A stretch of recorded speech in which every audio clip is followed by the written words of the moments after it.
Okay तो ये है हमारा क्लास 9th का चैप्टर 1, क्लास 9 साइंस का चैप्टर 1 सेल्स, है ना। आई थिंक एनसीईआरटी में नाम कुछ और होगा उसका, लेकिन चैप्टर यही है, सिलेबस यही है, सब कुछ यही है। तो जो नई किताब तुम्हारी आने वाली है उसमें से हम सारे टॉपिक्स, खैर हमें पता ही है ऑलरेडी, है ना, सीबीएसई ने डाले हुए हैं, तो वो सारे टॉपिक्स इसमें कवर करेंगे। ये चैप्टर 1 की कंप्लीट एक्सप्लेनेशन वीडियो है। तो सबसे पहले हमें पढ़ना होता है इसमें सेल क्या होता है। ध्यान देंगे मेरी बात पे। सबसे पहले सेल होता क्या है, ठीक है। तो a cell is the basic and functional unit of life. मतलब कि इस लाइन का मतलब क्या हुआ, लाइफ, आपने जितनी भी लाइफ देखी है आसपास, ठीक है, जैसे कि इंसान, बंदर, मछली, बैक्टीरिया, वायरस, या फिर प्लांट्स, या कुछ फंगी देखी होगी तुम लोगों ने। तो जितनी भी तुम लोगों ने आज तक लाइफ की फॉर्म्स देखी हैं, उन सभी में एक चीज़ कॉमन है कि वो सब चीज़ सेल से मिलके बनी है। किससे मिलके बनी है? सेल से मिलके बनी है। अब जो सेल है वो उसको फंक्शनल यूनिट ऑफ लाइफ बोला गया। इस वर्ड का मतलब समझना हमें ज़रूरी है। फंक्शनल यूनिट ऑफ लाइफ का मतलब ये हुआ कि जो सेल है वो सबसे छोटी ऐसी यूनिट है जो कि फंक्शनल है। फंक्शनल मतलब जो कि काम करती है, एक जिंदा चीज़ की तरह। मैं समझाता हूँ। मानो ये एक सेल है तुम्हारा, किसी का भी सेल है, ठीक है। इस सेल के अंदर एक न्यूक्लियस होता है ऐसे, ठीक है, और भी कई छोटी छोटी चीज़ें होती हैं। माइटोकॉन्ड्रिया होता है, प्लास्टाइड्स होते हैं, वैक्यूल होता है, बहुत बहुत सारी चीज़ें होती हैं जो हम पढ़ेंगे सारी की सारी अभी, ठीक है। ये जो सेल है ये सबसे छोटी वो यूनिट है जो कि खुद से फंक्शनल है। बात समझ रहे हो? फंक्शनल का मतलब खुद से ये काम कर सकती है। इसके अंदर जैसे एक चीज़ है जिसको हम बोलते हैं माइटोकॉन्ड्रिया। अगर इसको मैं निकाल के खींच के यहाँ से बाहर निकाल दूँ तो ये खुद से काम नहीं कर सकता अकेला। बात समझ रहे हो? ये माइटोकॉन्ड्रिया जो इसमें जो चीज़ें हैं ना, इसमें भी चीज़ें हैं, उसको अगर मैंने बाहर निकाल के अकेला रख दिया तो ये खुद से फंक्शन नहीं कर सकता। It can not function by it's at its own. मतलब ये खुद से अपने काम नहीं कर सकता। इसको एक सेल के अंदर होना ज़रूरी है अपने काम करने के लिए, ठीक है। तो जब ये सारे इसके सारी चीज़ें बन जाती हैं, जैसे ये सेल है, ये सब चीज़ें से मिल जाती हैं, तब हम बोलते हैं कि जो सेल है ये कंप्लीट सेल हो गया, क्योंकि ये अब खुद से फंक्शन कर सकता है, खुद से इकलौता काम कर सकता है। इसीलिए हमने सेल को बेसिक और फंक्शनल यूनिट बोला, क्योंकि इसके अंदर जो चीज़ें हैं वो इंडिपेंडेंटली काम नहीं कर सकती, इंडिपेंडेंटली सर्वाइव नहीं कर सकती। लेकिन सेल इकलौता इंडिपेंडेंटली सर्वाइव करता है। हमने देखा है कहाँ करता है सेल इंडिपेंडेंटली सर्वाइव। तुमने बैक्टीरिया देखे हैं कभी? किसने देखा बैक्टीरिया? सुना तो होगा बैक्टीरिया, देखा तो तुम सकते ही नहीं। वैसे कैसे देखोगे बैक्टीरिया को? माइक्रोस्कोप की हेल्प से। तो बैक्टीरिया जैसे कई बैक्टीरिया जैसे होते हैं उनमें एक ही सेल है लेकिन तब भी अलाइव है वो। जैसे तुमने अमीबा के बारे में सुना है ना, अमीबा होता है, वो एक सेल है, वो उस पर एक ही सेल है लेकिन स्टिल वो अलाइव है और सारे काम अपने कर रहा है। लेकिन अगर मैं अमीबा का मानो न्यूक्लियस रख लूँ तो क्या वो अलाइव रहेगा? नहीं, क्योंकि सबसे फंक्शनल यूनिट क्या है? सेल है। इसके बाद बात करते हैं हम सेल थ्योरी के बारे में। What is cell theory? Cell theory हमें ये बोलती है कि जितने भी all living organisms are made up of cells, जितने भी लिविंग ऑर्गेनिजम्स है सेल्स से मिलके बने। तो ये बात तो डाइजेस्ट हो गई, इसमें तो कोई दिक्कत वाली बात नहीं है। Cell is the basic unit of life. Yes yes, कई लिविंग ऑर्गेनिज्म ऐसे होते हैं जो कि मल्टी सेल्यूलर होते हैं, कई लिविंग ऑर्गेनिजम्स ऐसे होते हैं जो कि सिंगल सेल्युलर होते हैं। इन दोनों के बीच का अंतर हम थोड़ी देर में पढ़ेंगे अभी, ठीक है। जैसे हम हैं, इंसान है, हम पे ट्रिलियंस ऑफ सेल्स हैं, है ना। इवन इस उंगली में ट्रिलियंस ऑफ सेल्स से मिलके बनी है ये जो पार्ट है, ठीक है। लेकिन कई ऑर्गेनिजम्स ऐसे भी हैं जिन पे एक ही सेल है, जिनको हम, वो ऑफकोर्स माइक्रोस्कोपिक होंगे, सेल तो बहुत छोटा होता है ना, तो उनको तो हम देख नहीं पाएंगे। तो हम यहाँ थे, all living organisms are made out of cells, ये बात तो समझ आती है। Cell is basic unit of life. Basically ये जो बात बताई थी वही बात रिपीट करी सेल थ्योरी के अंदर। Last point, all cell comes from pre existing cells. मतलब ये जो सेल आया है इसको बनाया गया है दूसरे सेल्स के द्वारा, और उन सेल्स को बनाया गया है उनसे पीछे के सेल्स के द्वारा। मतलब एक जादू से एक नया सेल प्रकट नहीं कर सकते यहाँ पे मैं। अगर मुझे सेल बनाना है तो दूसरे सेल्स के द्वारा एक नए सेल को बनाया जाएगा। जैसे एग्जाम्पल देखते हैं, जैसे अमीबा है, जब इसको रिप्रोड्यूस करना होता है, तुम लोगों ने पढ़ा है पहले, तो ये क्या करता है? दो हिस्सों में टूटने लग जाता है ऐसे, ठीक है। इसको हम क्या बोलते थे? Binary fission. याद है किसी को? दो हिस्से में टूट के ऐसे अलग हो जाता है। तो ये जो एक सेल है, क्या ये खुद से आया या इसको किसी सेल ने बनाया है? तो all cells all cells comes from pre existing cells. Pre existing मतलब जो पहले से ही एग्जिस्ट कर रहे थे, उनकी मदद से नए सेल्स बनाए जाते हैं। कैसे बनाए जाते हैं उनके बारे में हम आगे पढ़ेंगे, ठीक है। इसके बाद हमें जानना है कि सेल्स की डिस्कवरी किसने और कैसे करी थी, ठीक है। तो जो सेल्स की डिस्कवरी थी वो एक साइंटिस्ट था रॉबर्ट हुक करके। रॉबर्ट हुक एक बहुत ज़्यादा क्यूरियस आदमी था। उसने फिज़िक्स में भी एक्चुअली काफ़ी कंट्रीब्यूशन दिया। उसके नाम पे एक हुक्स लॉ करके होता है जो कि स्प्रिंग्स वगैरह से डील करता है। लेकिन बायोलॉजी पे बात करें, ठीक है, तो बायोलॉजी में उसने क्या किया था, रॉबर्ट हुक ने 1665 में सेल की डिस्कवरी करी थी। कैसे? He cut a very thin slice of cork. Basically cork एक तरह की लकड़ी होती है जो कि जड़ों में पाई जाती है, ठीक है। जड़ जो होती है ना पेड़ों की, उनमें पाई जाती है कॉर्क की लकड़ी, ठीक है। कॉर्क की लकड़ी काफ़ी यूज़फुल होती है वैसे तो। वो बहुत लाइट वेट होती है, हल्की होती है, वाटरप्रूफ होती है। तो कॉर्क की लकड़ी से वाइन की जो बॉटल्स होती है ना वो बंद करते हैं हम, ठीक है। तुमने देखी होंगी वाइन की बॉटल ऐसे मूवीज़ में खोलते हैं, ऐसे बम्प करके आवाज़ आती है ना, तो वो कॉर्क की लकड़ी होती है। तो उस कॉर्क की लकड़ी का बहुत बहुत पतला स्लाइस काटा उसने, इतना पतला कि ट्रांसपेरेंट हो, ठीक है। तो he cut a very thin slice, thin मतलब पतला स्लाइस। उसने बहुत पतला स्लाइस काटा, किसका? कॉर्क का। And observed it under a microscope, और उसने उसको रखा। अब ये माइक्रोस्कोप क्या होता है अभी ये भी नहीं पता हमें, है ना। माइक्रोस्कोप बेसिकली क्या होता है, जैसा कि हम जानते हैं कि हम लेंसेज की मदद से छोटी चीज़ को बड़ा देख सकते हैं। ये कैसे काम करता है इसको हम ऑप्टिक्स में पढ़ेंगे, साइंस में ही पढ़ना है हमें, ठीक है। लेकिन लेंसेज की मदद से, इवन एक लेंस नहीं, 2-3 लेंसेज का कॉम्बिनेशन बनाते हैं हम, तो छोटी चीज़ को बहुत बड़ा देख लेते हैं हम, ठीक है। तो लेंसेज की मदद से उसने एक माइक्रोस्कोप खुद ही डेवलप करी थी उसने। वो माइक्रोस्कोप कहीं से खरीदी नहीं थी। उस समय 1665 में माइक्रोस्कोप दुकानों पे नहीं मिल रही होती थी। माइक्रोस्कोप मांगने जाते तो पूछते क्या होता है माइक्रोस्कोप, ठीक है। तो माइक्रोस्कोप होती नहीं थी, उसने खुद ही डेवलप करी अपनी। तो उसने उस माइक्रोस्कोप की मदद से जब वो देखा तो उसने बहुत, जैसे स्क्रीन पे तुम्हें लोगों को दिख रहा है ना अभी, तो एक छोटे छोटे बहुत सारे उसको सेल्स जैसे स्ट्रक्चर दे रहा है, ऐसे बॉक्सेस है, जैसे एक बॉक्स, दूसरा बॉक्स, तीसरा बॉक्स, ऐसे करके, और उन बॉक्सेस के अंदर छोटा छोटा डॉट जैसे स्ट्रक्चर नज़र आ रहे थे। तो उसने उन छोटे छोटे छोटे छोटे स्ट्रक्चर्स को कंपेयर किया किससे? उसने बोला कि ये तो छोटे छोटे कमरे नज़र आ रहे हैं, बेसिकली कुछ इस तरह से, जैसे एक ये कमरा है, एक ये कमरा है, एक ये कमरा है, ऐसे पॉलीगन शेप में उसने स्ट्रक्चर्स देखे बहुत सारे, ठीक है। और इनके अंदर ऐसे एक छोटा छोटा डॉट नज़र आ रहा था उसको कुछ एक, ठीक है। तो अब इन डॉट्स को उसने कंपेयर किया जेल के सेल्स से। तुम्हें पता है यूएस में या बाहर के देशों में जेल के जो कमरे होते हैं उनको सेल बोला जाता है, या एक छोटे कमरे को सेल कहते हैं हम। कैदियों को बोलते हैं get back to your cell, अपने सेल में वापस जाओ। तो सेल्स उसने वहाँ से नाम देखा। उसने देखा कि एक जो ये कमरा है इसके अंदर एक कैदी, एक कमरे के अंदर एक कैदी, जो डॉट जैसा नज़र आ रहा है ना, ये जो छोटा सा डॉट है ना, उसको एक कैदी समझा उसने। तो उसने बोला छोटे छोटे छोटे छोटे सेल्स हैं। तो आगे पढ़ता हूँ मैं। He found tiny box like structure, उसने बहुत छोटे बॉक्स जैसे स्ट्रक्चर देखे। ही कॉल्ड देम सेल्स, उसने उसे सेल्स का नाम दिया, ठीक है।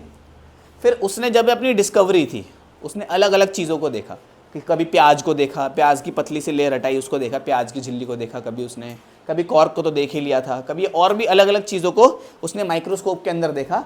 और उसने अपनी सारी की सारी फाइंडिंग्स, जो जो भी उसने देखा, जो जो उसने किया, एक बुक उसने लिखी और उसमें पब्लिश कर दी सारी की सारी फाइंडिंग्स। उस बुक का नाम था माइक्रोग्राफिया, ठीक है। उस किताब को उसने पब्लिश कर दिया। तब दुनिया को पता चला कि जो जिंदा चीज़ें हैं वो भी किसी ना किसी चीज़ से मिलके बनी हैं, ठीक है। चलते हैं नेक्स्ट टॉपिक पे। ओके, तो ध्यान देते हैं यहाँ पे। अब हमें पढ़ना है कि जो रॉबर्ट, अब यहाँ पे कहते हैं Robert Hooke discovered dead cells of cork. Basically उसने क्या करा, जब उसने सेल्स को देखा तो उसने लकड़ी को काट दिया और वो प्लांट से अलग हो गया। अब वो जो पार्ट है तो अब वो डेड, वो लिविंग थोड़ी है। बेसिकली अगर तुम एक पत्ता अगर प्लांट पे लगा हुआ है तब तक तो वो लिविंग है, लेकिन अगर तुमने उसको काट के अलग कर दिया दैट वो नॉन लिविंग बन गया 100%, ठीक है।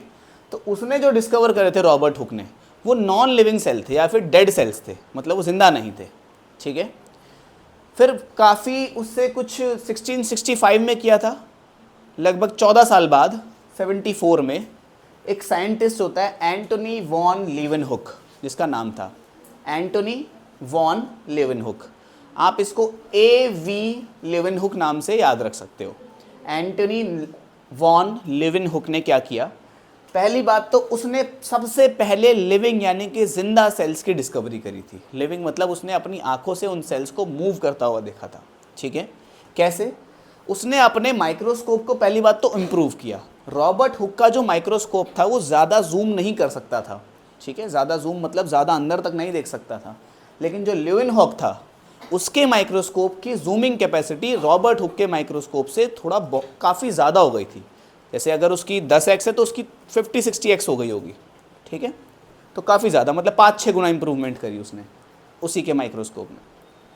फिर उसने क्या करा, वो गया, उसके घर के पास एक तालाब था, पॉन्ड था, उसमें से उसने एक ड्रॉप ली, जस्ट एक ड्रॉप, और एक स्लाइड पे रखी उसने।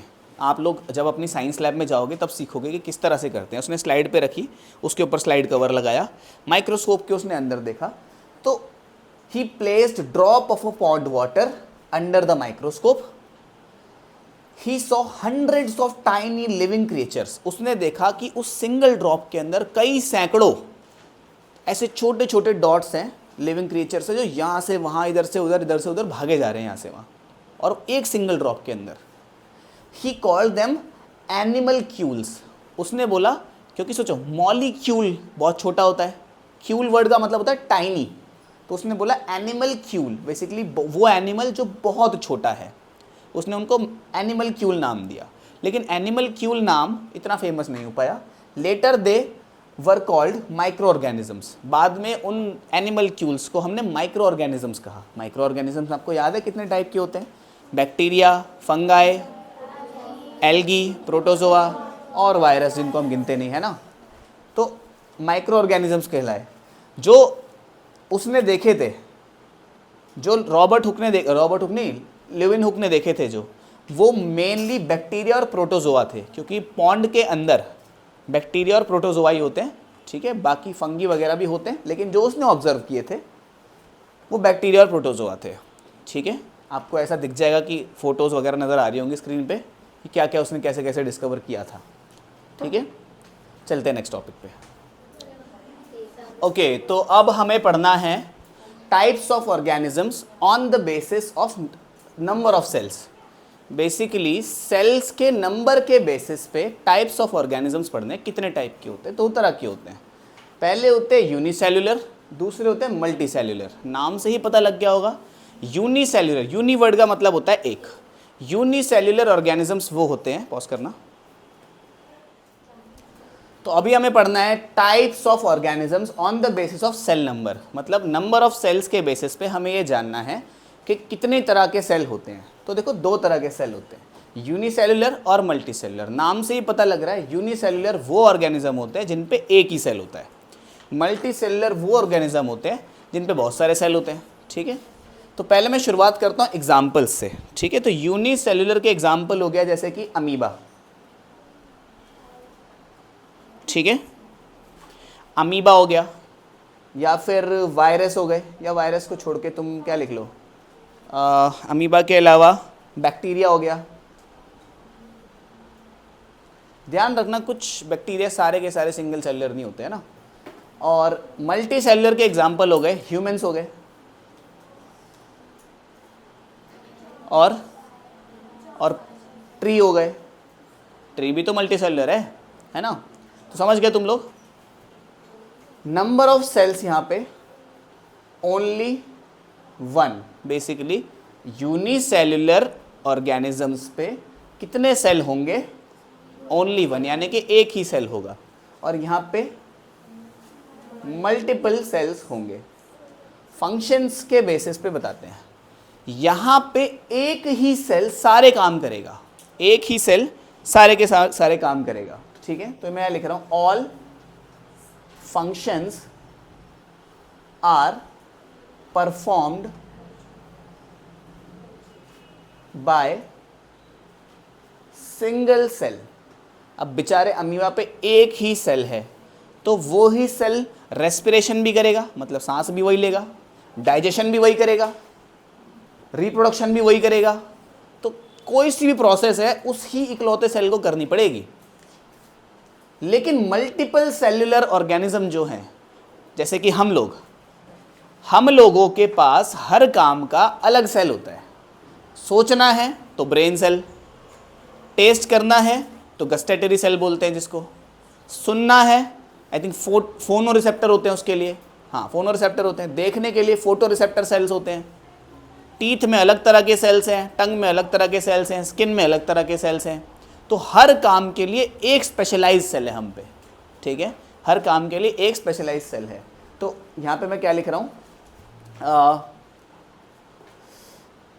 For each function they have specialized cell। Basically her function के लिए एक स्पेशलाइज सेल होता ही होता है।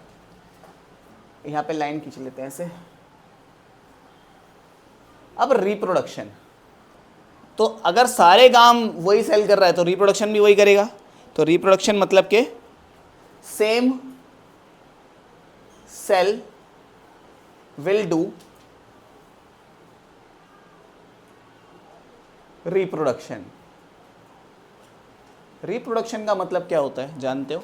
जब एक ऑर्गेनिज्म अपने जैसे और ऑर्गेनिजम्स को बनाता है तो उसे हम रिप्रोडक्शन कहते हैं, ठीक है।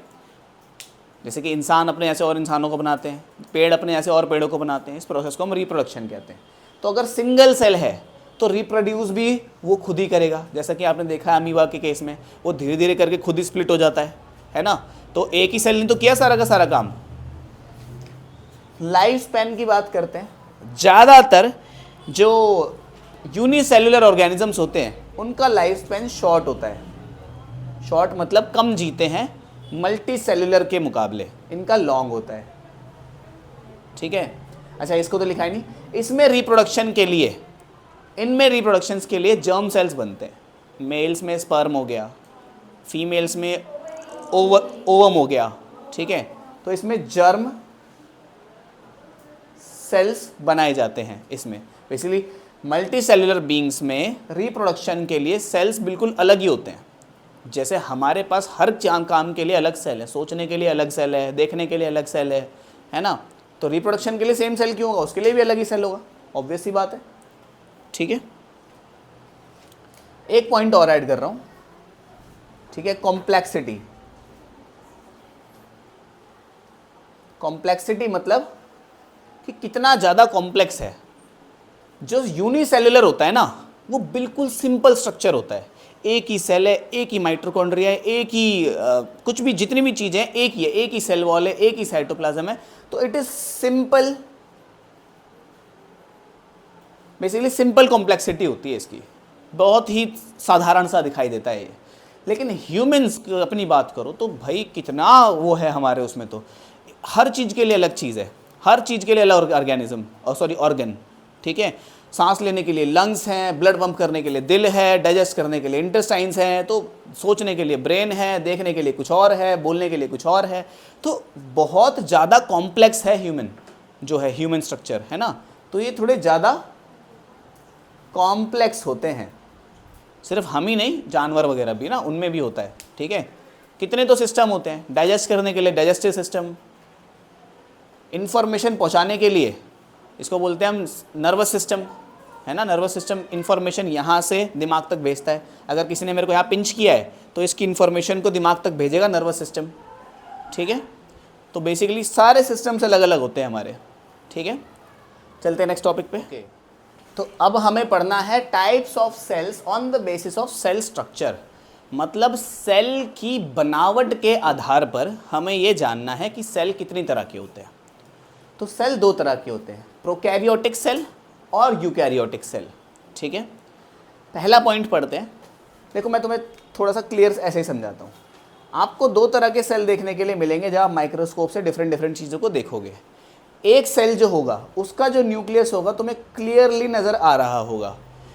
ये जो बाहर जो झिल्ली है इसे हम बोलते हैं सेल मेम्ब्रेन। क्या बोलते हैं? Cell membrane. जो न्यूक्लियस के बाहर ये मेम्ब्रेन है इसे हम बोलते हैं न्यूक्लियस मेम्ब्रेन। क्या बोलते हैं? Nucleus membrane. दोनों के बारे में अभी अच्छे से पढ़ेंगे हम, ठीक है। What is cell membrane and what is nuclear membrane, ठीक है। लेकिन जिस सेल के अंदर तुम्हें अच्छे से दोनों चीज़ें नज़र आ रही हैं, सेल मेम्ब्रेन तो नज़र आ रही है, वो तो दोनों में आएगी, लेकिन न्यूक्लियर मेम्ब्रेन जो है वो क्लियरली तुम्हें नज़र आ रही है कि हाँ बढ़िया से नज़र आ रही है, तो उसको हम बोलेंगे यूकैरियोटिक सेल। अगर तुमने एक सेल को देखा माइक्रोस्कोप के अंदर, तुम्हें जो न्यूक्लियस है क्लियरली नज़र आ रहा है कि ये रहा न्यूक्लियस, ये रहा बाकी का सेल, क्लियरली नज़र आ रहा है अगर तुम्हें, तो तुम क्या बोलोगे, वो एक यूकैरियोटिक सेल है। अगर तुमने सेल देखा और उसके अंदर तुम न्यूक्लियस को आइडेंटिफाई ही नहीं कर पा रहे हो कि कहाँ पे है कहाँ पे नहीं है, ठीक है, तो वो एक प्रोकैरियोटिक सेल है। स्क्रीन पे दोनों की फ़ोटो नज़र आ रही होगी, ठीक है। जैसे बैक्टीरिया जो क्या नाम है हमारा प्रोकैरियोटिक सेल है जिसके अंदर न्यूक्लियस ठीक से दिख ही नहीं रहा, उसकी फ़ोटो में आपको दिख रहा होगा कि वो उसकी फ़ोटो के अंदर हर चीज़ गायब सी हो रखी है, कोई चीज़ कहीं से डिफाइन ही नहीं है। ये नहीं पता लग रहा न्यूक्लियस कहाँ शुरू है कहाँ ख़त्म है, ये नहीं पता लग रहा माइटोकॉन्ड्रिया कहाँ है। लेकिन इसके अंदर न्यूक्लियस पे ही मेम्ब्रेन है, इस पे भी मेम्ब्रेन है, इस पे भी मेम्ब्रेन है, इस पे बेसिकली इसके अंदर जितनी भी छोटी छोटी चीज़ें होंगी सब पे अपनी अपनी एक एक झिल्ली होगी। झिल्ली मतलब एक मेम्ब्रेन होगी, उसको कवर किया होगा। अब ये पढ़ते हैं, न्यूक्लियर मेम्ब्रेन एब्सेंट होती है किसमें, प्रोकैरियोट। मैं इसको लिख रहा हूँ प्रोकैरियोटिक, इसको लिख रहा हूँ यूकैरियोटिक। तो अब सेंस बनाएंगे, देखो न्यूक्लियर मेम्ब्रेन एब्सेंट होती है किसमें, प्रोकैरियोटिक सेल में। यूकैरियोटिक सेल में न्यूक्लियर मेम्ब्रेन प्रेजेंट होती है, प्रेजेंट है, हाँ ठीक है। ऑलवेज यूनिसेल्युलर, क्योंकि ये जो सेल्स होते हैं जिसके पास प्रोकैरियोटिक यानी कि ऐसा अजीब सा सेल होगा वो हमेशा सिंगल सेलुलर होगा। सिंगल सेलुलर मतलब उससे एक से ज़्यादा सेल उस पर होगा ही नहीं। जिसके पास यूकैरियोटिक सेल होगा वो मल्टी सेलुलर होंगे। आप ये ऐसे याद रख सकते हो, जो प्रोकैरियोटिक सेल होता है उसका एग्जाम्पल क्या है, बैक्टीरिया। बैक्टीरिया कैसा होता है, सिंगल सेलुलर होता है, ठीक है। यूकैरियोटिक सेल का एग्जाम्पल क्या है, प्लांट्स, एनिमल। तो ये मल्टी सेलुलर भी हो सकते हैं। यहाँ पे देखो, कैन बी मल्टी और यूनिसेलुलर, बेसिकली एक से ज़्यादा सेल्स वाले भी हो सकते हैं और एक से कम सेल वाले, सॉरी एक सेल वाले भी हो सकते हैं, ठीक है। क्या बात समझ आई। प्रोकैरियोटिक सेल जिसका न्यूक्लियस डिफाइंड नहीं है, तुम लोगों को वेल डिफाइंड न्यूक्लियस नहीं है जिसके पास, वो हमेशा सिंगल सेलुलर होंगे। और प्रोकैरियोटिक यूकैरियोटिक सेल जिसका न्यूक्लियस वगैरह सब चीज़ क्लियरली नज़र आ रही है, वो मल्टी सेलुलर भी हो सकते हैं और सिंगल सेलुलर भी हो सकते हैं। थर्ड पॉइंट क्या कह रहा है, इस पे सिंगल क्रोमोसोम होता है। अब ये क्रोमोसोम क्या होता है इसको थोड़ी देर बाद हम इसी वीडियो में स्टडी करेंगे। बस अभी याद रख लो कि प्रोकैरियोटिक सेल पे मैंने बताया था एक ही क्रोमोसोम होता है, ठीक है। जब न्यूक्लियस पढ़ेंगे ना हम, बेसिकली सेल के अंदर ही न्यूक्लियस होता है कि इसका क्या काम है, इसके अंदर क्या होता है क्या नहीं होता, तब बताऊंगा क्रोमोसोम क्या होता है क्या नहीं होता, ठीक है। अभी के लिए जस्ट अभी जाने दो, इतनी बात याद रख लो कि इस पे सिंगल क्रोमोसोम होता है, इस पे मोर देन वन क्रोमोसोम होंगे। यहाँ पे cell division by fission and budding, याद करो आपने फिजन पढ़ा है। फिजन में क्या होता था, या तो एक सेल होता था वो दो हिस्सों में टूट जाता था। अगर दो हिस्सों में टूट रहा है तो उसे हम कहते हैं बाइनरी फिजन। अगर कई हिस्सों में टूट रहा है तो उसे बोलते थे मल्टीपल फिजन हो गया इसका, तो ठीक है। या बडिंग, बडिंग याद है, हाइड्रा में बडिंग होती थी। पहले हाइड्रा होता था, उसमें से हल्का सा बड निकलता था, फिर निकलते निकलते एक नया ऑर्गेनिज्म बन जाता था, ठीक है। तो जो प्रोकैरियोटिक सेल होते हैं या तो फिजन करेंगे या तो बडिंग करेंगे, बेसिकली एक ही सेल में से दो सेल निकलेंगे हमेशा। जो यूकैरियोटिक सेल होते हैं वो मिटोसिस और मायोसिस करते हैं। मिटोसिस मायोसिस को हमें बहुत डिटेल में पढ़ना है, तो अभी मैं टाइम वेस्ट कर ही नहीं रहा। याद रख लेना कि प्रोकैरियोटिक सेल क्या करते हैं, या तो फिजन करेंगे या तो बडिंग करेंगे। जो यूकैरियोटिक सेल होते हैं, मतलब जो अच्छे वाले सेल होते हैं, इसको बुरा वाला सेल कहते हैं, इसको अच्छा वाला सेल कहते हैं। जो अच्छे वाले सेल होते हैं वो मिटोसिस और मायोसिस करते हैं। क्या होता है, दोनों को हम थोड़ी देर बाद स्टडी करेंगे अच्छे से। इसके बाद cell organelles does not have membrane. यहाँ कह रहा है कि इसके पास अगर एक सेल मेम्ब्रेन है ना, जैसे मानो यहाँ पे एक चीज़ है, मान लेते हैं वैक्यूल है, वैक्यूल, माइटोकॉन्ड्रिया, ये सब चीज़ें सेल के अंदर होती हैं। मानो एक छोटी सी चीज़ है, उसके ऊपर भी मेम्ब्रेन नहीं है, लेकिन यहाँ पे अगर माइटोकॉन्ड्रिया है ना तो उसके पास मेम्ब्रेन है अपनी। जैसे सेल है ना, जैसे सेल के अंदर एक न्यूक्लियस होता है, वैसे एक माइटोकॉन्ड्रिया भी होता है। तो अब ये कह रहे हैं कि प्रोकैरियोटिक सेल के अंदर माइटोकॉन्ड्रिया पे भी क्या नहीं है, सेल मेम्ब्रेन नहीं है, लेकिन इसके अंदर सेल मेम्ब्रेन है। तो सेल ऑर्गेनल्स का मतलब होता है वो चीज़ें जो सेल के अंदर हैं, वो ऑर्गन्स जो सेल के अंदर हैं। तो जो सेल के अंदर के जो ऑर्गन्स हैं उन पे मेम्ब्रेन नहीं होती, किसमें, प्रोकैरियोटिक सेल में।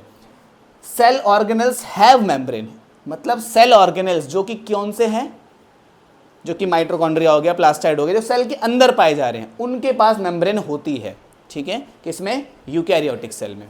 क्या इतनी बात सेंस बनाती है, बाकी कल पढ़ते हैं। चलो ओके, तो अब हमारा टॉपिक है कि अलग अलग सेल्स का शेप अलग अलग क्यों होता है। ठीक है, तो बेसिकली सेल हर जगह एक जैसे नहीं होते। ज़रूरी नहीं है कि आपके बोन के अंदर यानी कि आपकी हड्डी के अंदर जो सेल है उसका शेप आपकी ब्लड के अंदर जो सेल है उसका शेप दोनों का एक जैसा होगा, ऐसा बिल्कुल भी ज़रूरी नहीं है। सेल कहाँ पर है और क्या कर रहा है उसके बेसिस पे सेल का शेप होता है बेसिकली।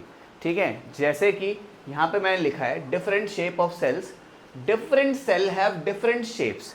अलग अलग सेल्स का शेप भी अलग अलग होता है to increase the efficiency, to increase the efficiency. Efficiency मतलब होता है किसी कार्य करने की क्षमता बेसिकली, है ना। अगर देखो कि अगर एक इंसान है जो कि 1 घंटे में, मान लेते हैं 1 घंटे में 4 सब्जेक्ट पढ़ लेता है, और एक इंसान है जो 1 घंटे में 1 सब्जेक्ट पढ़ पाता है, तो हम बोलेंगे कि जो ये वाला इंसान है जो ज़्यादा काम कर रहा है वो ज़्यादा एफिशिएंट है। एफिशिएंट वर्ड का मतलब समझे? एफिशिएंसी का मतलब होता है जो कम रिसोर्सेस में या कम समय में ज़्यादा आउटपुट निकाल के दे, उसे हम बोलते हैं दैट ही इज़ एफिशिएंट। तो अगर सेल को अपनी एफिशिएंसी बढ़ानी है, मतलब अपने कार्य करने की क्षमता को बढ़ाना है, तो उसके अलग अलग डिफरेंट शेप्स होते हैं। दोबारा से, different cell have different shapes to increase the efficiency of their function, ताकि वो अपनी क्षमता को बढ़ा सकें। ठीक है, क्लियर इतनी बात? जैसे कि रेड ब्लड सेल आपको स्क्रीन पर नजर आ रहे होंगे कैसे दिखाई देते हैं। ठीक है, आप कैसे करना, रेड ब्लड सेल लिखना, इसके साइड में या नीचे इसका डायग्राम बनाना, फिर इसको नोट करना। ठीक है, तो रेड ब्लड सेल आप देख रहे होंगे कि ऐसे चपटा सा होता है, बिल्कुल, है ना। चपटा क्यों है?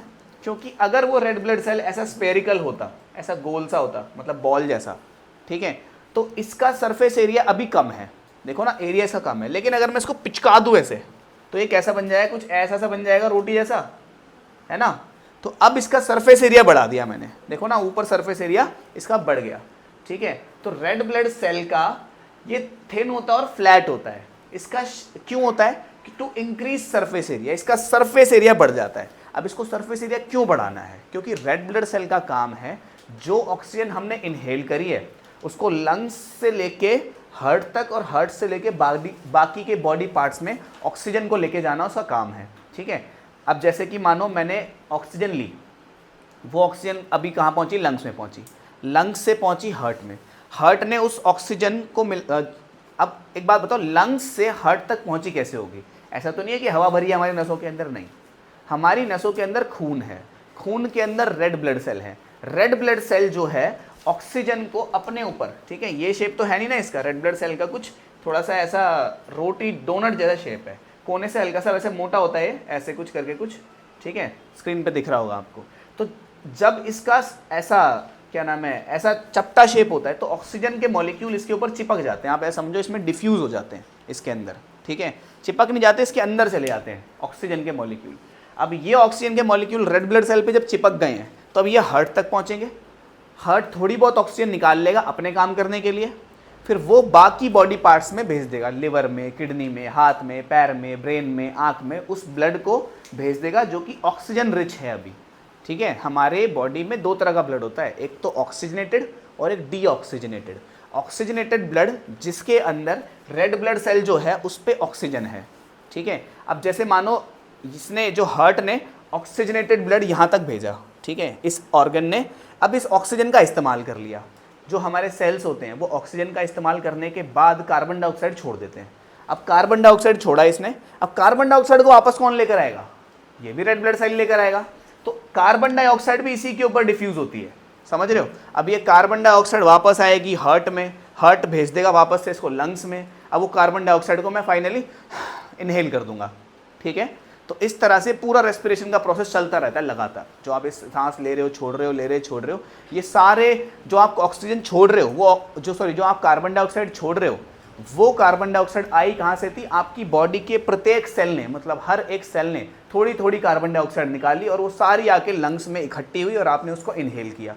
जो आपने ऑक्सीजन ली वो थोड़ी थोड़ी पूरी बॉडी में बट गई और हर जगह ऑक्सीजन पहुंची। ठीक है, कुछ हमारे ऐसे ऑर्गन्स भी होते हैं जहाँ पे थोड़ी देर के लिए भी अगर ऑक्सीजन ना पहुँचे ना तो वो ब्रेन डेड हो जाते हैं, वो मतलब मर जाते हैं, वो पॉज करना।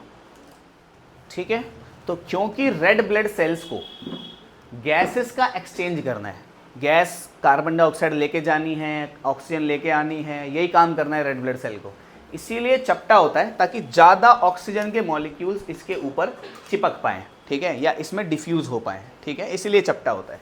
अब अगला है जैसे हमारा स्पर्म्स जो होते हैं। स्पर्म आपने थोड़ी बहुत 8वीं क्लास में पढ़ा होगा। स्पर्म का शेप आपको स्क्रीन पे नज़र आ रहा होगा, उसको आपको ड्रॉ करना है ऑफकोर्स इसके नीचे, ठीक है। जो स्पर्म होता है वो कैसे होता है, उसका एक हेड होता है और पीछे उसकी एक टेल होती है, ठीक है। अब ये जो स्पर्म है इसको क्योंकि स्विम करके जाना है, कहाँ तक, एग तक पहुँचना है इसको, तो ठीक है, इसीलिए स्पर्म पे टेल होती है। अगर इस पर टेल ना हो तो स्विम करके जा ही ना पाए। इसके बाद है squamous epithelial cell. Squamous epithelial cell basically हमारे स्किन सेल्स होते हैं। जो ये स्किन सेल्स है ना, तुम देखोगे अपनी स्किन को ध्यान से तो आपको ऐसे पॉलीगोनिक स्ट्रक्चर नजर आएगा, ऐसा ऐसा करके टेढ़ा मेढ़ा ऐसा स्ट्रक्चर नजर आएगा अपनी स्किन को ध्यान से देखोगे तो, ठीक है। तो ये स्क्वामस एपिथेलियल सेल होते हैं हमारे। ये जो स्क्वामस सेल है ये बहुत टाइटली पैक्ड है। बेसिकली एक सेल के और दूसरे सेल के बीच में जगह नहीं है, ज़्यादा है तो सही लेकिन ज़्यादा जगह नहीं है। क्यों नहीं है? टाइटली पैक्ड होते हैं टू प्रिवेंट परमिएबिलिटी। परमिएबिलिटी मतलब परमिएबिलिटी का मतलब होता है भेदा जाना। अगर मैं तुमसे बोलूं कि एक मानो एक नेट का कपड़ा है, उसमें से ऊपर पानी डाला तो क्या पानी नीचे परमिएट हो जाएगा? परमिएट का मतलब होता है किसी के थ्रू निकल जाना। परमिएट का मतलब क्या होता है? किसी के थ्रू निकल जाना। तो कोई हमारे थ्रू ना निकल जाए, कोई माइक्रो ऑर्गेनिज्म हो गया, कोई कुछ भी हो गया, इसलिए सेल्स के बीच में जगह नहीं होती ज़्यादा। कौन से? एपिथेलियल सेल्स के बीच में जगह नहीं होती ज़्यादा। ये होता कहाँ है, इसको याद रख लेना, स्किन में, या फिर हमारे लंग्स वगैरह भी होते हैं ना, उसकी जो अपर लेयर होती है, ठीक है, upper layer of lungs, upper layer of organs लिख दिया मैंने। हमारे जो ऑर्गन्स हैं उनकी जो ऊपर की लेयर है वो भी इसी से बनी होती है। जैसे लंग्स की अपर लेयर हो गई वो इसी से बनी होगी, लिवर की अपर लेयर इसी से बनी होगी। समझ रहे कैसे होता है ये? तो ये हो गया अपर लेयर ऑफ ऑर्गन्स। ये एग्जांपल याद रख लेना। स्क्वामस एपिथेलियल सेल बहुत पास पास होते हैं। बहुत पास पास इसीलिए है क्योंकि उनको परमिएशन रोकना है। इनकी जो शेप होगी स्क्रीन पे आपको नजर आ गई होगी। इसके बाद होते हैं नर्व सेल। नर्व सेल तो न्यूरॉन कहते हैं, थोड़ा बहुत आप जानते हो कैसा स्ट्रक्चर होता है। लंबे सेल होते हैं ऐसे, यहाँ से इनका ऐसे हेड होता है जिसको हम बोलते हैं, इस साइड से इनकी स्टार्टिंग होती है, बीच में से ऐसे पतले से होते हैं और लास्ट में से जा रहे होते हैं। इनको हम अच्छे से स्टडी करेंगे वैसे बाय द वे, ठीक है, कुछ इस प्रकार से।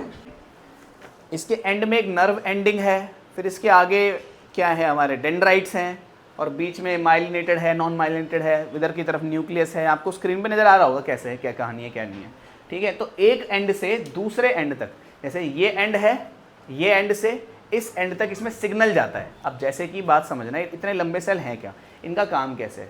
जैसे कि कल मैंने बताया था तुम्हें, शायद कल नहीं बताया था, लास्ट क्लास में, क्या अभी सुन लो, कोई बात नहीं। जैसे मेरे को क्या करना है, इस पैर को उठा के या इस हाथ को उठा के ऊपर करना है मेरे को, ठीक है। तो क्या हाथ अपने आप उठ जाएगा? नहीं, मेरा ब्रेन सिग्नल भेजेगा हर मसल्स को, सारी मसल्स को जो जो इन्वॉल्व हैं। पहले कौन कौन सी मसल इन्वॉल्व होगी? एक तो शोल्डर की ये वाली मसल इन्वॉल्व है जिसको हम रियर डेल्ट कहते हैं, ठीक है, रियल डेल्ट्रोइड कहते हैं इसको, ठीक है। इसको सिग्नल भेजेगा कि अब आप, मसल का काम होता है, जैसे मानो अगर ये मसल सेल है ऐसा, ठीक है, जैसे ये मसल सेल है, ठीक है, तो मसल का काम होता है कंप्रेस होना और स्ट्रेच होना, ठीक है, ऐसे कंप्रेस होती है और स्ट्रेच होती है।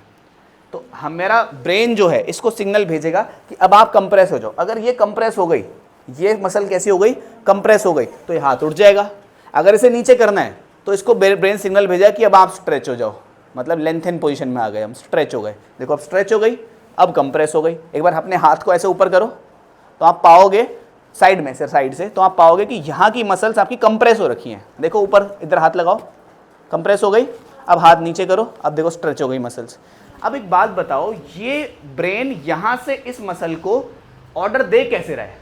क्या इसको फोन कर रहा है क्या इसे? नहीं ना, यहाँ से हमारे ब्रेन से, बैकबोन से होते हुए यहाँ पे नर्व सेल्स आ रही होती हैं। एक नर्व होगी, दूसरी नर्व होगी, तीसरी, लंबे लंबे सेल्स होते हैं बहुत ही, ठीक है, वेरी लॉन्ग। यहाँ पे लिखा है long structure for signal transfer. तो सिग्नल को ट्रांसफर किया जाता है नर्व्स के द्वारा, ठीक है। इस सिग्नल को इलेक्ट्रिसिटी की फॉर्म में भेजता है। बाय द वे, आपको सोच के आश्चर्य होगा कि हमारी ब्रेन के अंदर, हमारी बॉडी के अंदर भी इलेक्ट्रिक सिग्नल्स ही हैं, मतलब कि ब्रेन इलेक्ट्रिक इम्पल्स भेजता है, अब ये करना है या फिर ऐसे करना है, ठीक है। और कुछ शेप्स को डिस्कस करते हैं हम। इसके बाद है फिफ्थ, पेरेन्काइमा सेल्स।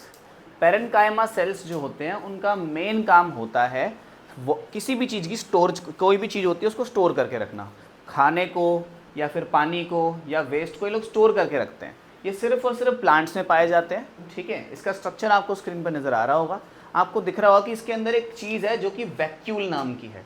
वैक्यूल इसके अंदर बहुत बड़ा है, ठीक है। जैसे हमारे अंदर भी जो सेल हैं उनमें भी वैक्यूल होता है, ठीक है। वैक्यूल का काम ही स्टोर करना है, कोई भी चीज़ बाहर से आएगी उसको स्टोर करके रखेगा वैक्यूल, ठीक है। उसका काम ही क्या है, स्टोर करके रखना।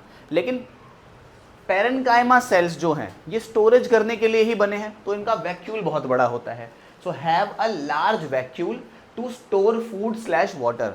फूड और वाटर को स्टोर करके रखने के लिए पेरेन्काइमा सेल्स के अंदर का जो वैक्यूल होता है वो बहुत बड़ा होता है। अगला है हमारा मसल सेल। मसल सेल आपको स्क्रीन पर दिख रहा होगा, एक लंबे से ऐसे सिलेंडर की तरह होते हैं, ठीक है। ये लंबे से सिलेंडर की तरह क्यों है, ताकि ये दब, क्योंकि लंबे खिंचे हुए हैं ताकि दब पाएँ, यानी ये कॉन्ट्रैक्ट हो पाएँ और ऐसे एक्सपैंड भी हो पाएँ। लॉन्ग सिलेंड्रिकल फॉर्म होता है, so they can contract and stretch, ठीक है। अगला है white blood cell. White blood cell जो होते हैं वो इर्रेगुलर शेप के होते हैं, अमीबा जैसे, याद है, ऐसे टेढ़े मेढ़े शेप के होते हैं। स्क्रीन पे दिख रहा होगा आपको। क्यों है इर्रेगुलर शेप जैसे ये, तो इनका वाइट ब्लड सेल का काम होता है बेसिकली, हमारे ब्लड के अंदर दो तीन चीज़ें होती है। एक तो होता है रेड ब्लड सेल जो कि मैंने समझा दिया, दूसरा वाइट ब्लड सेल जो कि मैं समझा रहा हूँ, एक होता है हमारा प्लाज्मा, ठीक है। Red blood cell, white blood cell, plasma, platelets, और ये तीन चार चीज़ें होती हैं, सब पढ़ेंगे हम, टेंशन नहीं। तो वाइट ब्लड सेल जो है उसका काम होता है, अगर आपके ब्लड के अंदर कोई पैथोजन आता है, पैथोजन मतलब कोई ऐसा बैक्टीरिया, वायरस, फंगी, कुछ ऐसा आता है जो आपको हार्म कर रहा है, जो आपके लिए नुकसानदायक है, तो ये उसको मार देते हैं। और आपको एक वीडियो में लगाता हूँ यहाँ पे, आप देखना कि ये जो वाइट ब्लड सेल है ये पैथोजन का पीछा कैसे कर रहा है, ठीक है। दिख रहा होगा आपको क्लियरली कि उसको जाके पकड़ लेगा और उसे मार देगा, है ना। अब इर्रेगुलर शेप इसीलिए होती है क्योंकि इसको कहीं से भी निकल के जाना है, किसी के, हो सकता है दो सेल के बीच में निकल के जाना है ना। तो इसको इसीलिए इर्रेगुलर शेप होती है, so they can move between cells. Cells के बीच में से निकल के जा सकते हैं। हो सकता है कि बीच में सेल है, इस तरफ पैथोजन है, इस तरफ वाइट ब्लड सेल है, तो वाइट ब्लड सेल को उनके सेल के बीच में से निकल के जाना पड़ेगा उसे मारने के लिए, तो और जाता भी है और वो, ठीक है। और ऐसे कई सेल्स की शेप होती हैं, जैसे कि एक शेप है ओवम। ओवम यहाँ पे लिख नहीं रहा मैं, स्क्रीन पे आ जाएगा लिखा हुआ। ओवम जो है, ओवम कैसा होता है, ओवम स्फेरिक, लगभग ओवल की शेप का ही होता है, ऐसा सा, है ना। क्यों इसका शेप ऐसा होता है, क्यों होता है, ताकि चारों तरफ से इसमें स्पर्म आके अटैच हो सके, ठीक है। मसल और मसल फाइबर हो गया बेसिकली, और तरह तरह के सेल्स के शेप आपको स्क्रीन पे एक आधे नजर आएंगे, ठीक है। उनको मत लिखना, इतना लिखवा लिया वही बहुत है, ठीक है। इतने एग्जाम्पल्स आपको याद होने चाहिए कि basically the point I was making was that different cells can have different types of shape based on their function, ठीक है। उनका काम क्या है उसके बेसिस पे इनकी अलग अलग शेप होती है, ठीक है। चलते हैं नेक्स्ट टॉपिक पे। तो हमें जानना है कि जो सेल्स हैं वो कितने ज़्यादा छोटे होते हैं, लगभग सेल्स का साइज़ क्या होता है। तो अभी तक जो पहली बात तो एक यूनिट समझा रहा हूँ, माइक्रोमीटर, ठीक है। माइक्रोमीटर क्या होता है, माइक्रोमीटर का मतलब होता है 1 मीटर का 10⁻⁻⁶ से मल्टीप्लाई कर दोगे तो 1 माइक्रोमीटर आ जाएगा। मतलब कि कितना हो गया, 0.1 2 3 4 5 6 1, इतने मीटर। तो देख सकते हो ये बिल्कुल नियर ज़ीरो है। बेसिकली 1 मीटर लगभग इतना होता है, ठीक है। उसको कितना छोटा करना है, हमें 10⁻⁻⁶ करना है, तो समझ लो कितना छोटा होता है एक सेल। यानी कि 1 मीटर से 1 2 देखो 1 10 100 1000 10,000 लाख 10 लाख, मतलब 10 लाख गुना छोटा, ठीक है। तुम सोचो 1 मीटर को अगर तुम 10 लाख गुना बड़ा कर दोगे तो 10 लाख मीटर हो जाएंगे वो। तो 1 मीटर को तुम्हें 10 लाख गुना छोटा करना है तो 1 माइक्रोमीटर बनता है, ठीक है। वो बहुत बहुत इनक्रेडिबली छोटा डिस्टेंस होता है जिसको हम ऑफ कोर्स अपनी आंखों से नहीं देख सकते। तो बात समझ आ गई, 1 माइक्रोमीटर 10⁻⁻⁶ मीटर्स के बराबर होता है। जो स्मॉलेस्ट सेल है अभी तक जो पाया गया है वो माइकोप्लाज्मा होते हैं। माइकोप्लाज्मास जो होते हैं वो स्मॉलेस्ट सेल होते हैं। वो 1 माइक्रोमीटर से भी छोटे हो सकते हैं, हो सकता है 0.5 माइक्रोमीटर या फिर 0.1 माइक्रोमीटर, इतने छोटे छोटे सेल होते हैं वो, ठीक है। समझ गए, इसका मतलब माइक्रोमीटर है। आप यहाँ से इसको मिटा के इसको यहाँ लिख लो, इसका मतलब है 1 माइक्रोमीटर। 1 माइक्रोमीटर ऑफ कोर्स 10⁻⁻⁶ के बराबर होता है। लार्जेस्ट सेल जो होते हैं वो हमारे, तुमने सोचा है ध्यान से कि जो अंडे हैं वो भी तो सेल्स हैं। देखो अंडे के अंदर क्या होता है, एक शेल है बाहर का, मतलब सेल वॉल है। देखो सेल यूजुअली कैसा होता है, कैसा सेल वॉल होती है बाहर, उसके अंदर एक न्यूक्लियस होता है, बीच में साइटोप्लाज्म भरा होता है, जो लिक्विड सा भरा है वो साइटोप्लाज्म है। तो क्या अंडे के पास सेल वॉल है? हाँ है। क्या उसके पास साइटोप्लाज्म है? हाँ है, जिसको हम एग वाइट कहते हैं। क्या उसके पास न्यूक्लियस है? हाँ है। यो भी क्या है, एग योक कहते हैं ना जिसको हम। तो एग जो है वो सबसे बड़ा सेल हो जाएगा। तो सबसे बड़ा अंडा कौन सा होता है? शतुरमुर्ग का अंडा, यानी कि ऑस्ट्रिच एग। वो लगभग 15 सेंटीमीटर, मतलब इतना बड़ा होता है, ठीक है, और 1.5 किलो का होता है लगभग, ठीक है। तो इतना बड़ा सेल, सबसे बड़ा सेल कौन सा होता है याद रखेंगे? शतुरमुर्ग का अंडा यानी कि ऑस्ट्रिच एग। और सबसे छोटा सेल कौन सा होता है? माइकोप्लाज्मा, ठीक है। इनका साइज कितना होता है? 1 माइक्रोमीटर से भी छोटा, जिसका मतलब है स्मॉलर देन 1 माइक्रोमीटर, ठीक है। कौन होता है? माइकोप्लाज्मा होता है, ठीक है। चलते हैं नेक्स्ट टॉपिक पे। तो इसके बाद हमें पढ़ना है कंपोनेंट्स ऑफ सेल, मतलब सेल के क्या क्या कंपोनेंट्स हैं, मतलब सेल किन किन चीज़ों से मिलके बना है। तो वैसे तो सेल के अंदर बहुत सारी चीज़ें हैं, लेकिन उन सारी चीज़ों को मेनली हम 3 चीज़ों में डिवाइड कर सकते हैं, मतलब मेन 3 कंपोनेंट है। पहला हो गया हमारा प्लाज्मा मेम्ब्रेन, दूसरा हो गया न्यूक्लियस, तीसरा हो गया साइटोप्लाज्म। प्लाज्मा मेम्ब्रेन जो सबसे बाहर जो मेम्ब्रेन है वो, साइटोप्लाज्म जो अंदर लिक्विड भरा हुआ है वो, और न्यूक्लियस जो बीच में होता है बिल्कुल सेंटर में। अब क्या क्या है, कैसे कैसे हैं, अब इन तीनों को हमें डिटेल में पढ़ना है, ठीक है। ये काफ़ी बड़े टॉपिक्स हैं तीनों के तीनों ही, ठीक है। तो पहले हम शुरुआत करते हैं अपनी प्लाज्मा मेम्ब्रेन की। प्लाज्मा मेम्ब्रेन, जिसको हम सेल मेम्ब्रेन भी कहते हैं। मेम्ब्रेन का मतलब होता है एक झिल्ली जो कि प्रोटेक्ट कर रही है किसी चीज़ से, आउटर चीज़ों से, ठीक है। इसका स्ट्रक्चर किससे बनी होती है? लिपिड से, प्रोटीन से और कार्बोहाइड्रेट से, ठीक है। लिपिड से, प्रोटीन से और कार्बोहाइड्रेट से। लिपिड्स बेसिकली फैट्स होते हैं, ठीक है। इसके बाद सिलेक्टिवली परमिएबल होती है नेचर में। इस वर्ड का मतलब हमें समझना जरूरी है। सिलेक्टिवली परमिएबल, अभी थोड़ी देर पहले मैंने परमिएबल वर्ड का मतलब बताया था। परमिएबल वर्ड का मतलब होता है भेदे जाना। अगर कोई चीज़ उसको भेद सकती है तो हम बोलेंगे कि परमिएबल है। यहाँ लिखा है सिलेक्टिवली परमिएबल इन नेचर, मतलब सिलेक्टिव, मतलब कोई ऐसी चीज़ें हैं जो उसके जिसके थ्रू वो जा सकते हैं। जैसे मानो ये अपनी सेल मेम्ब्रेन है, कुछ चीज़ें हैं जिनकी एंट्री ये अलाउ करती है, लेकिन कुछ चीज़ों को यहीं रोक देती है, आने नहीं देती, ठीक है। तो allow some substance blocks other, मतलब कुछ चीज़ों को ये अलाउ कर देती है और बाकियों को ये ब्लॉक कर देती है। किस किस को, कौन कौन ऐसा है जो कि पास आराम से हो जाता है? स्मॉल मॉलिक्यूल्स को ये, और कौन कौन ऐसा है जो पास नहीं हो पाता? स्मॉल मॉलिक्यूल्स मतलब छोटे मॉलिक्यूल हैं अगर, तो वो तो आराम से पास हो जाएंगे, ठीक है। लार्ज मॉलिक्यूल को पास नहीं हो पाएंगे। गैस हो गई, जैसे ऑक्सीजन हो गई या कार्बन डाइऑक्साइड हो गई, ये आराम से पास हो जाती है। वाटर आराम से पास हो जाता है। फूड और वेस्ट भी आराम से पास हो जाता है। बेसिकली इसके अंदर जो इसका खाना है वो तो अंदर आ ही जाएगा। अगर इसके अंदर वेस्ट बन गया तो वो आराम से बाहर भी चला जाएगा। लेकिन क्या क्या पास नहीं हो पाएगा? लार्ज मॉलिक्यूल आराम से पास नहीं हो पाएंगे। चार्ज आयन क्या होता है, इसके बारे में हमें जानना है। मैं थोड़ा सा इतना बता देता हूँ। जैसे क्लोरीन का एटम है, ठीक है, अगर इसको मैं एक इलेक्ट्रॉन निकाल लूँ इसमें से, तो इस पर एक चार्ज आ जाता है, जैसे ये Cl- बन जाता है ये, तो इसे हम चार्ज आयन कहते हैं। तो ऐसे चार्ज आयन को ये ना ही अंदर जाने देता है ना ही बाहर आने देता है। इसके बाद है शुगर्स। जितने भी शुगर के मॉलिक्यूल होते हैं उनको ये अंदर या बाहर जाना अलाउ नहीं करता है, ठीक है। इतनी बात समझ आई आपके? बाकी के भी कुछ इसके पॉइंट्स हैं जो कि आपको पता होने चाहिए, नोट भी कर लेना इनको। सबसे पहले it protects internal component of cell. Basically अगर ये मेम्ब्रेन है तो ये सेल के अंदर जो चीज़ें हैं उनको प्रोटेक्ट करती है बाहर की चीज़ों से, है ना। तभी आप एक गुब्बारे को इमेजिन करो, गुब्बारे के अंदर का जो पानी है उसको प्रोटेक्ट कौन कर रहा है? गुब्बारे तो प्रोटेक्ट कर रहा है ना, जो उसकी रबड़ वाला पार्ट है। तो सेल मेम्ब्रेन भी इंटरनल कंपोनेंट्स को प्रोटेक्ट करती है। अगला, it maintain cell shape. Cell की शेप का होगा ये सेल मेम्ब्रेन ही डिसाइड करेगी, ठीक है। सीधी सी बात है, तो सेल मेम्ब्रेन डिसाइड करेगी। In case of animals, basically ऐसा कह रहा है, अभी पहले ये वाला पॉइंट पढ़ो।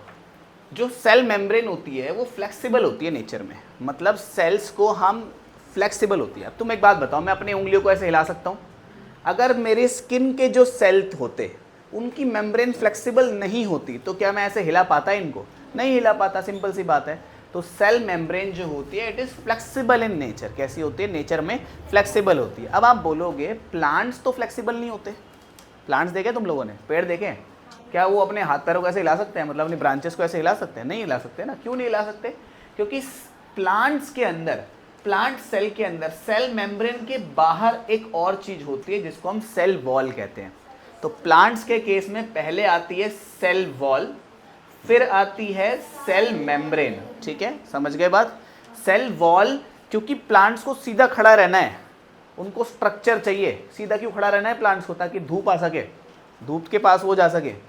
तो इसीलिए प्लांट्स को सीधा खड़ा रहना है, इसीलिए उनके पास सेल वॉल है। लेकिन हमें सीधा थोड़ी खड़ा रहना है, हमें फोटोसिंथेसिस थोड़ी करनी है, हमें तो जाना है, खाना ढूंढना है, खाना बनाना है, सारे काम करने हैं। इसीलिए हम फ्लेक्सिबल चाहिए हमें खुद की।